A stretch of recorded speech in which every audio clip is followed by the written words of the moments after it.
Each badger marks the track with its own scent. His black legs are short but very powerful for digging. The name badger probably comes from the French word bêcher, meaning digger.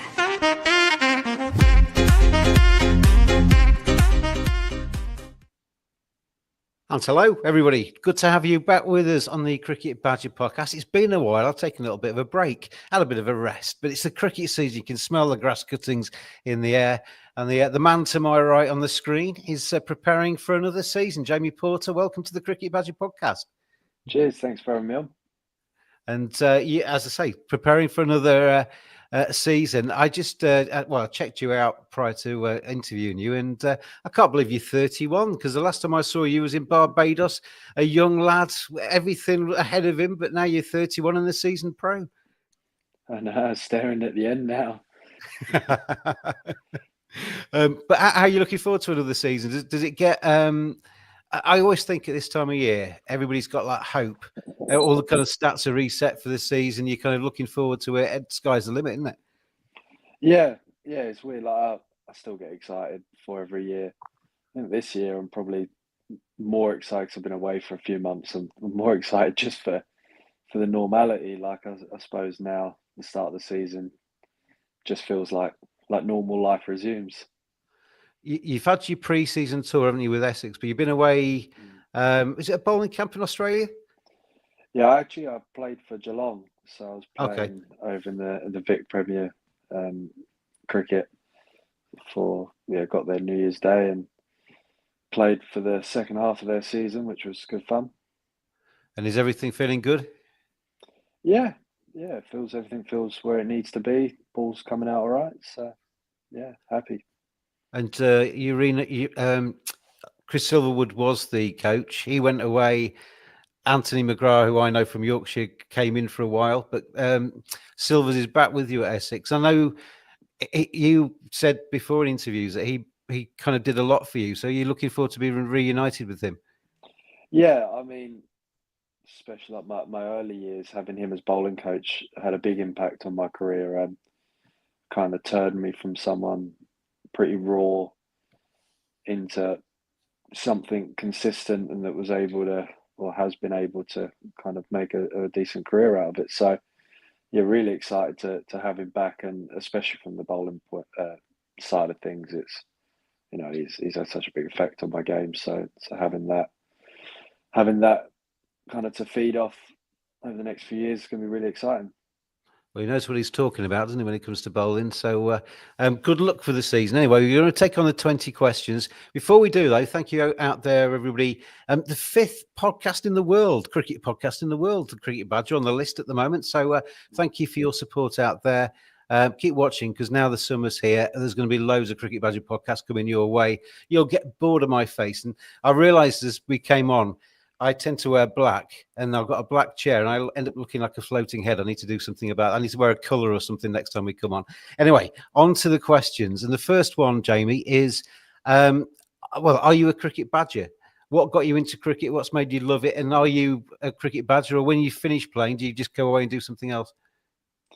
Firstly, I'm definitely a cricket badger. I mean, for the last at least 30 minutes, I've been watching every wicket in the country today. So, and that's pretty much my summer evenings.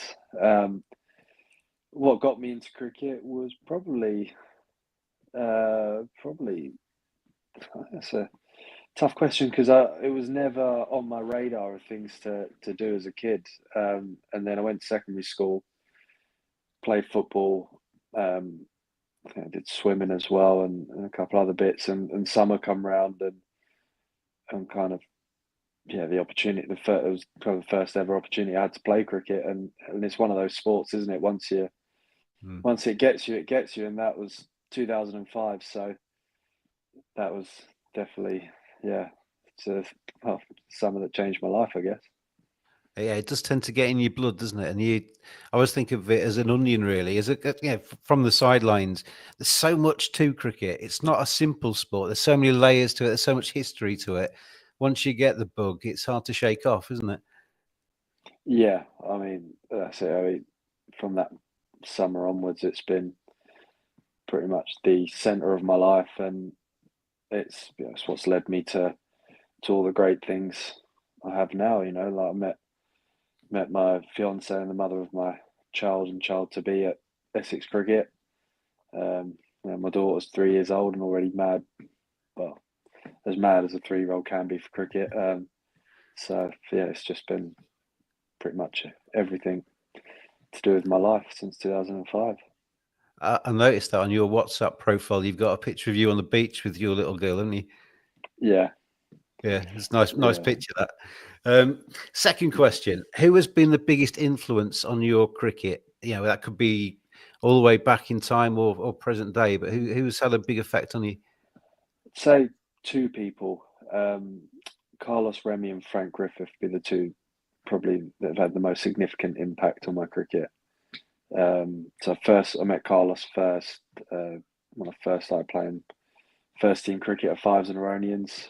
He was like the pro, and he kind of offered to coach me, and through that I met Frank, because they used to coach together at Chigwell School on a Sunday morning. So that was the first access I kind of had to coaching, and what to get the access to those two in particular was probably the defining.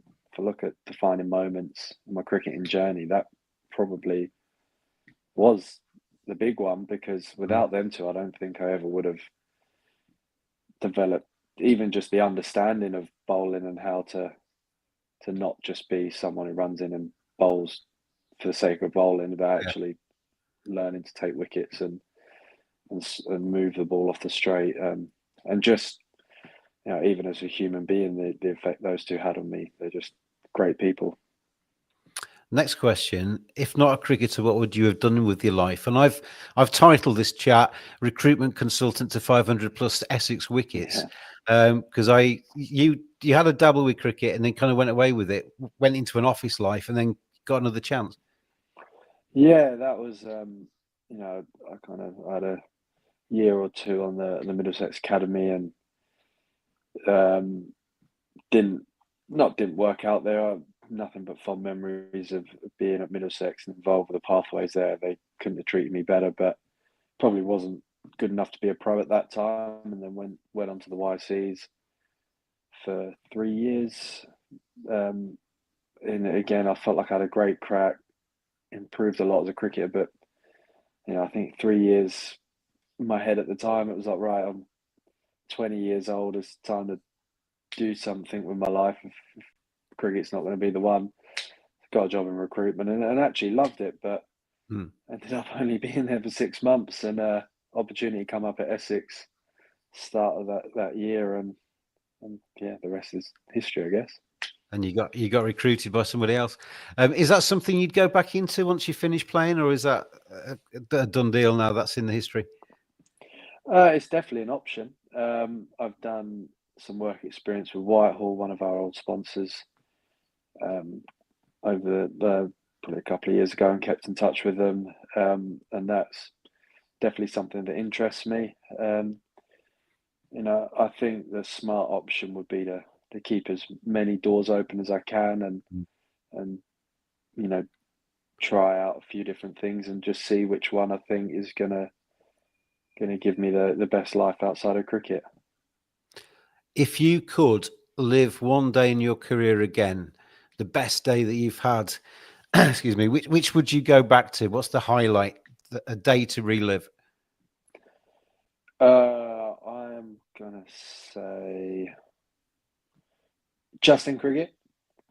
Yeah, that was the intention, but it can be something else. Yeah, so I'll keep it in cricket because obviously birth of my daughter will be number one, but have to say it. But 2019, winning the title at Somerset, like kind of playing that game where we went in thinking we're favourites, then saw the wicket and thought, hang on a minute, anything can happen here.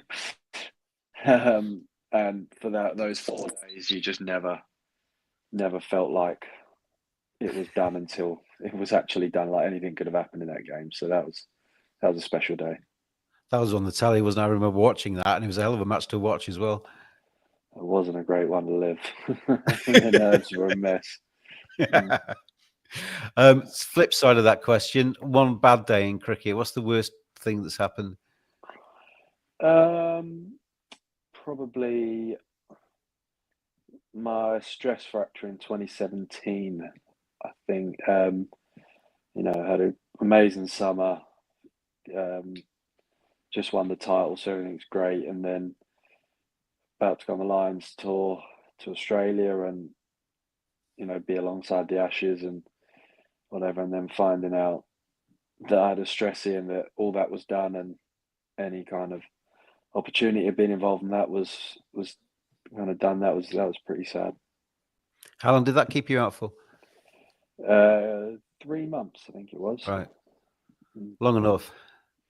Yeah, it was a pretty. To be fair, there was only at the time there was probably only one man that could have turned those 3 months into something semi-enjoyable, and that was Kevin Shine. And I'll never forget. Like, I had a tough week or so. Then the phone rang. Shiny was like, "You're gonna come up to Loughborough. We'll get you right," and kind of really flipped it into quite a positive situation. Yeah. Who was your cricket hero when you were young? Was there anybody that you watched play? I mean, you obviously said that you kind of came into it at secondary school, maybe not young, but anybody that was a hero when you were kind of getting into cricket? Yeah, just him, and then later on, Jimmy. Well, just say that again, Jamie, because you're just breaking up a little bit. Yeah, Freddie was. Hi. Was number one. He was my absolute idol, and then kind of later on, Jimmy Broad, obviously that I looked up to and idolised. Our connection's got a little bit dodgy all of a sudden. You got a bit Metal Mickey, but we'll plough on and see if we can come back to it. If you could trade lives with any current cricketer, you could jump into their body, live inside their skin, have their head, have their skills. Who would you pick?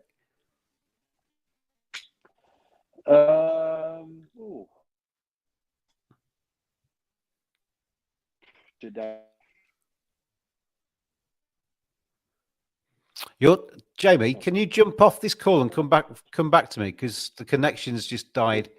Try and Wi-Fi, if that makes it better. Just be. We'll wait for him to come back. I'll stay with you. You can watch me padding as we wait for it. Just a couple of things whilst Jamie's away.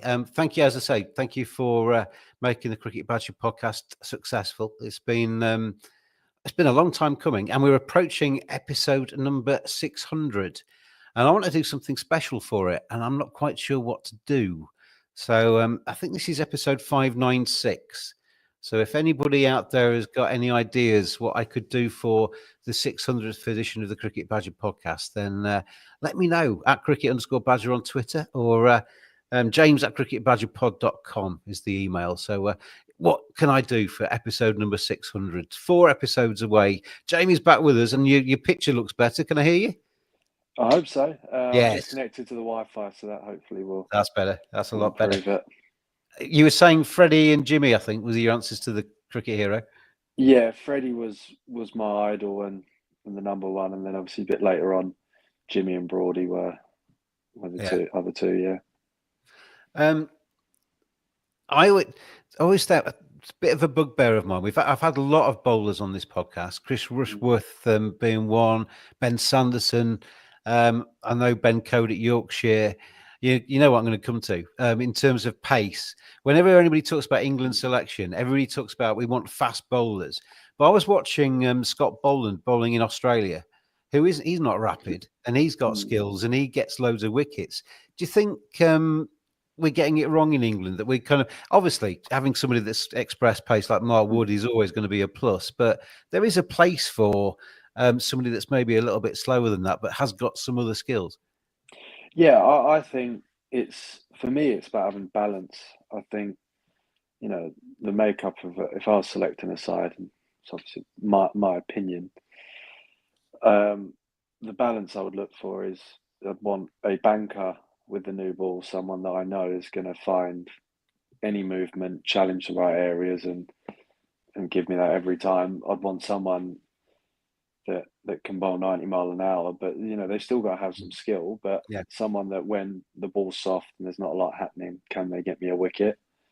And then you'd maybe want, ideally, you'd have like a left armour, and then you're all rounder. But I think it's about having balance. Personally, I think that's what Australia have really well. But like, you look in first class cricket in Australia, the most successful bowler the last 2 years has been Fergus O'Neill, and he doesn't bowl fast at all, but Yeah. just incredibly skillful. But I think they're blessed with an extremely well balanced attack, and I think that's why they're so successful. You bowl with somebody at Essex that is. Oh, I watched something that Wisden did today, and they were talking about Sam Cooke. You bowl obviously alongside of him for Essex. Is he good enough to play for England? I think so. I mean, for me, he's a little bit quicker than everyone thinks, in my opinion. I've not seen anyone outside of Jimmy Anderson with that much skill. Swing it both ways, moving off the seam, doesn't miss a length. Yeah, I really don't see why he couldn't be successful in Test cricket. Yeah, I suppose it's just a case of can he get his opportunity? Because I think if he does, I have no doubt that he'll be successful.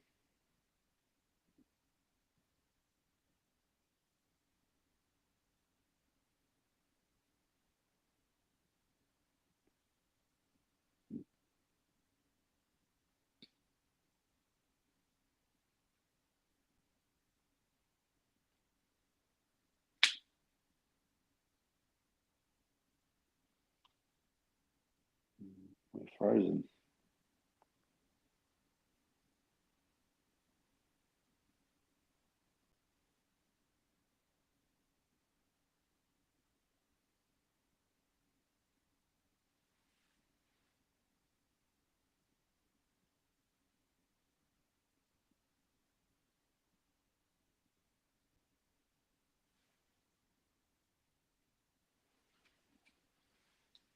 Yeah.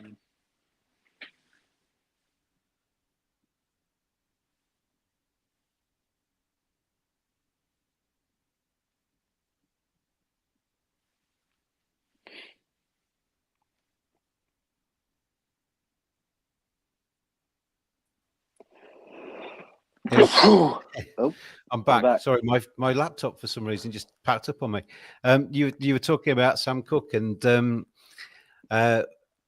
Wisdom guys were talking about his stats, and they are incredible.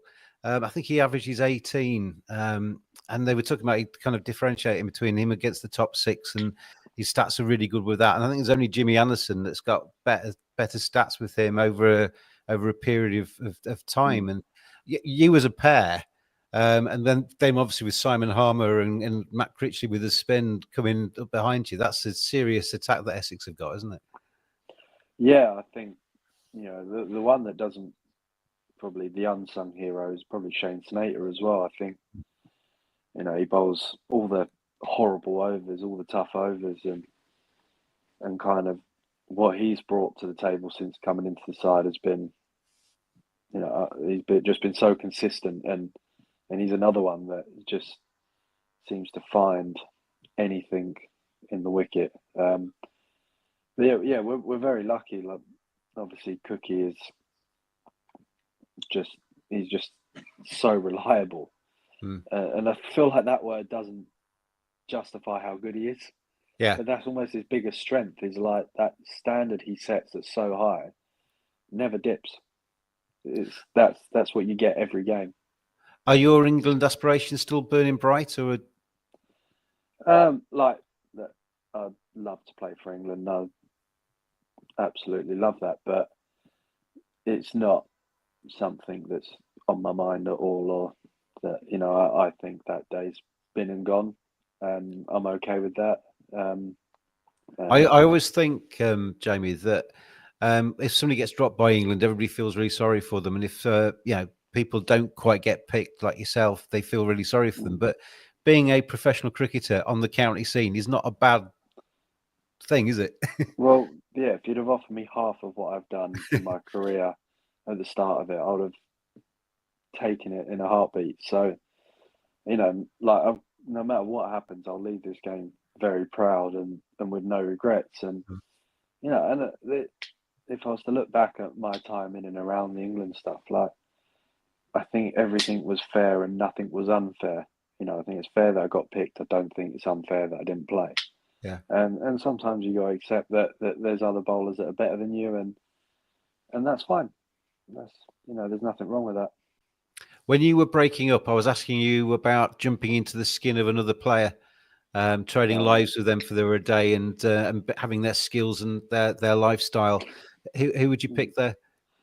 Yeah, I'll go Jadeja. Yeah, Bowl left arm spin, bat 7. smack it around. Catch Yeah. him, yeah. I think that'd be a pretty, and I'm sure he earns a decent wage, so that'd be a good 24 hours. I always think when I see him play, I always think he looks to be one of the coolest players. You know, he's not a bad-looking lad, is he? And he kind of strolls around. He bowls off a few paces, and he looks like he enjoys what he's doing as well. Yeah, it doesn't look the most physically testing either, does it? So lot to envy. Well, he flings himself around the field, though, doesn't he? He's a good fielder. He should do bowling off 2 paces. I'm going to put you in charge of World Cricket for the day. Head of the ICC, Jamie Porter's on the door. You get in there, sit behind your desk. What's the first thing you change? Anything that is a bugbear about cricket that you'd like to sort out? I think first thing is try and, you know, get rid of a lot of these. Not get rid of the kind of not pointless series, but try and make it. You know, it is weird because Test cricket, international cricket is so competitive, but I watch a lot of, especially like these one-day series, and it's a little bit like, okay, what's on the line here, and is there a way that you could not make it more competitive, because it's as competitive as it gets, but get, you know, as a viewer, can we put more on the line for the fans? Maybe, make it a little bit like, you know, because at the end of some of these games, you're like, you know, does it matter if we lost or? I do a bit of commentary on the England games in Leeds, and the series against India prior to the Champions Trophy. It was basically a glorified warm up. I was kind of commentating on like match number 4, match number 5, match number 6, and you kind of thought it's just another one. And I liked, there was one, was it in New Zealand, Pakistan, and another team did a little try series, which I thought added a little bit of spice to it. Yeah, I quite like the idea of the try series, because, you know, with the final, and I just think it gives a little bit more to the viewer, because I think that's the thing. Can you give the fan a reason to be excited when we win and disappointed when we lose in some of these games and series? It almost feels like sometimes, and I'm sure it's not, but it sometimes looks like the players are thinking the same as maybe we are, that it's another match, is another day. And you want them to be, it's a hard job being a cricketer and playing at the top level. You want players to turn up fresh and excited and keen. And they're only human. You know, if it is the 7th match of the series, it can't be that exciting for them either sometimes. If you were starting your career again, or let's flip it, if you were to give the young Jamie Porter some advice, what would you tell him? Relax and enjoy it. I think, you know, there's certain times in my career where you kind of forget the fact that you're supposed to be enjoying what you do. You get so wrapped up in other things where just, you know, does it matter if you bowled rubbish? Not really. You know, did you try hard? Yes, that's all that really matters. just enjoy it. That's good advice for anybody, I think, in any walk of life. They say rock stars want to be sports people. Sports people all want to be rock stars. If you could have been well-known, famous in another walk of life, what would you have fancied doing? Golf. It's a good answer. Yeah, it's a great life, I reckon. Yeah, I presume you play. What do you play off? Yeah, I'm off 6. So That's all right. okay, yeah. Kids have slowed me down. I've played with a few golfers, and with a few cricketers, played golf with a few cricketers, and they all seem to be pretty good at it. It's kind of hand-eye. It's this kind of the limbs are all fairly supple. You tend to have good swings, you cricketers, don't you? Yeah, and I suppose we're quite lucky that generally you can play once or twice a week. Like, there's always time to play golf. You'd fit into the England setup really well. Some of these boys are proper players. If you could meet anybody, living or dead, I'll let you have 3 people at a dinner party. Who would it be? Oh, that's a good one. I reckon I would have Alex Higgins. Yeah, good. I reckon that could be interesting. You need to get a few more drinks in. Yeah, I just think it could be turned into chaos pretty quickly, which would be a cool story. Tiger Woods. Yeah. And I reckon Michael Jordan. Very, very sporty theme. You're a West Ham fan, aren't you? Yeah. Do you go much? I haven't of late. When was the last game I went to? I went just before I went to Australia, just before Christmas. So I try. It's just hard now at the moment with training, playing, and then little one. I think when she's a bit older and ready to go, I'm going to try and get her down there and get there more regularly. Take the children, then that's an excuse to go, isn't it? Yeah. They're going to make a film, Porter. Big cricket ball on the billboard. Who plays you in the film? Oh, I'd like Ryan Reynolds. I reckon that'd be funny. I always thought with you, from certain angles, you look a bit like Ben Stokes. I've had that a few times. I've tried to pass as Ben Stokes in India, see if I can get some free stuff. Has it worked? No. What's the last time you can remember feeling really nervous? Do you get nervous as a player? You talk about kind of telling your younger self to chill out and relax a little bit. Is that something that you struggled with? I did for a bit. I had a period where I get quite anxious for bowling, but not so much now. I think the last few years I've kind of settled into a nice kind of headspace of just accepting that, it is what it is. Kind of, I'm going to work hard, I'm going to train hard, and I'm going to give everything I've got when I'm out there, but that doesn't guarantee anything. So I'm a lot more relaxed these days. Do you think that's actually had a beneficial effect on your performance? The fact that you maybe, not don't care, but are a bit more kind of chilled out about how it's going. Yeah, definitely. Yeah, it definitely what has changed is once I leave that ground, whatever's happened in the day is done. Whether I got 5 for or I got none for it, it's behind me. That's quite a nice place to be. I wish that's one thing I wish if I'd have had that through my, my early mid-20s, then that would have been very useful. 520 something first class wickets, isn't it? You've had a fair amount of good days there, and there's a fair few fifers in there, so you've walked off happy many times. Yeah.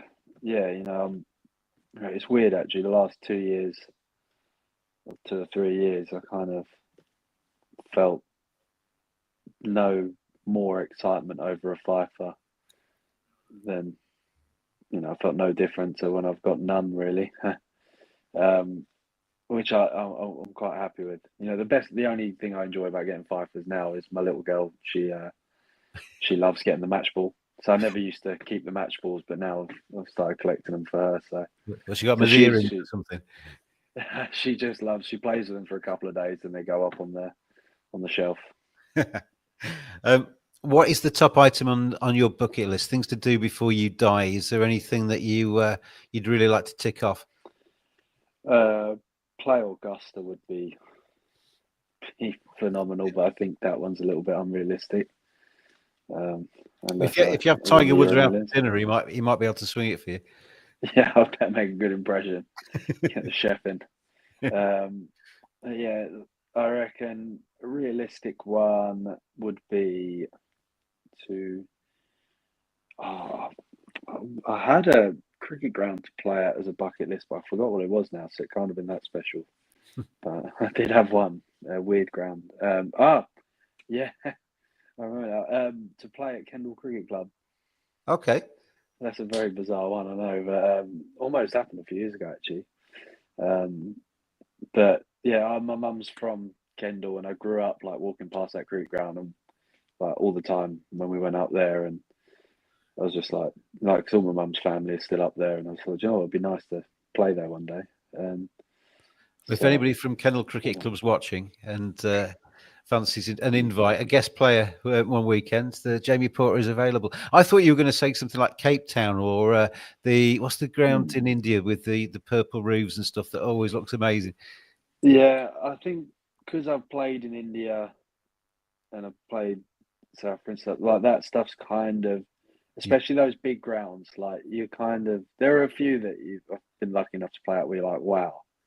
But most of it, you kind of go a little bit numb to it. I think, especially when you play the Lords, but yeah, I suppose that would be quite cool to actually play a game at a ground that I associate like with my childhood, that with that side of the family, just to play a game, a place that like means quite a lot to me that I've never actually lived at, if that makes sense. Absolutely, it's a nice answer. I think it's a great answer. I've watched it and worked at Cape Town when Champions League was still going, and that's the one ground I've walked into. Kind of the bus dropped us off at the back and walked through this little kind of like alleyway, walked out onto the grass, and just went wow, because it was like walking into a TV set or whatever. I've seen that ground so many times, and actually walking in there with Table Mountain and everything was just amazing. That would have been my answer. But anyway, Kendal Cricket Club, if you're watching, Jamie Porter is available. On a scale of 1 to 10, with 1 being me and 10 being the coolest person you've ever seen, the Fonz or whoever, where would you fit on that spectrum? How cool is Jamie Porter? 2. Especially these days. Pretty boring. If you had access to a time machine and you could take it forwards or backwards, you could go back in time or you could go forward in time, where would you go?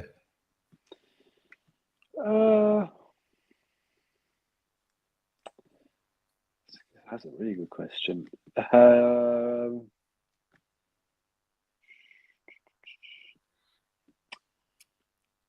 Honestly, I don't think I want to do either.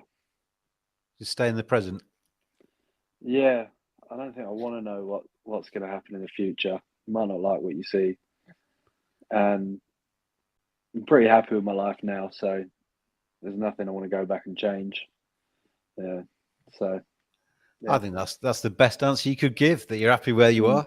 That's a great answer. If you could live anywhere in the world, have a second home somewhere. I mean, cricketers are very lucky that they go to follow the sun, go to very nice places. You've spent most of the winter away by the sounds of it, but where would you have a second home? Where would you like to take the family for breaks and stuff? South Golden Beach, New South Wales, Australia. Yeah. 15, 20 minutes from Byron Bay. I've said if I win the lottery, that is the first £1 million is being spent there. If you could change one thing about yourself, what would you change? Bowl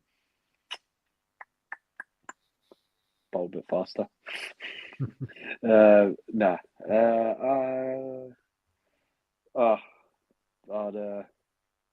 I'd like a chest. That'd be nice.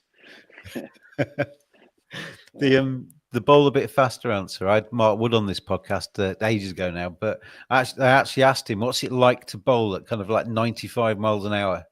And obviously he does it and it's normal for him, isn't it? Kind of every ball he bowls is that pace, but it must be pretty special to be able to kind of have batters almost frightened of you.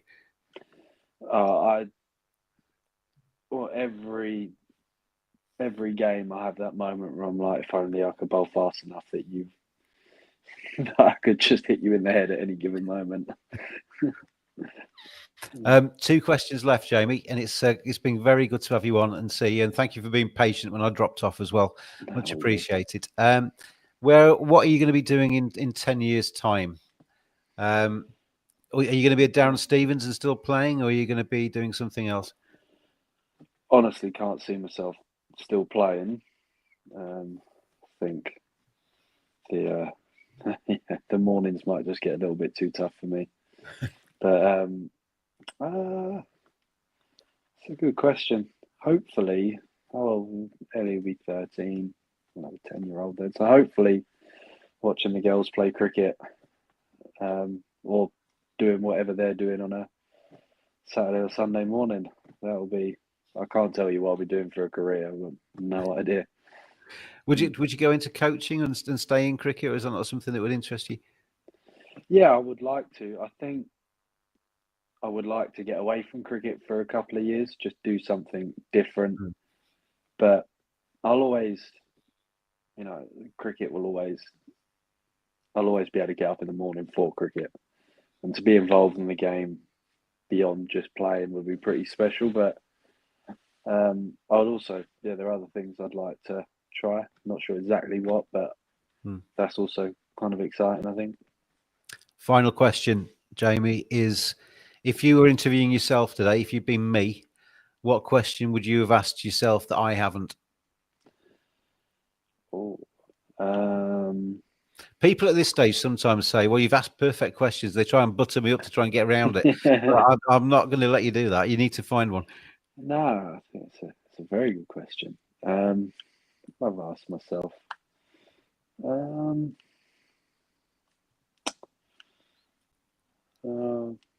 Maybe if I keep it cricket related, I'd have asked someone about the batting. Favourite batting innings. Okay, to choose from. Probably. I had a night watchman innings against Surrey, and it was the 30 odd, and it was the only time where I felt fully in control back till I had a brain fart and tried to take on the short side. Is that something that you work hard on, or is that not? I do. Obviously, there are days where the body needs a bit extra TLC, and the batting's the one that gets shoved to one side. But I still do. Like I enjoy batting. I'm just not very good at it. But I still try, and I'm still trying to improve. Well, Jamie Porter, it's been, as I say, a pleasure to have you on the Cricket Badger podcast. Wish you every success this summer. Hopefully everything goes well at Essex, and long may it continue. Thank you for being on. Cheers. Appreciate it. Thanks for having me. And thank you out there, everybody, for watching and listening. It'll come out later on an audio pod. If you're watching now, you can catch up on the audio later. But thank you all for watching out there, and see you again soon. Plenty of Cricket Badger podcasts ahead, including episode number 600. See you then.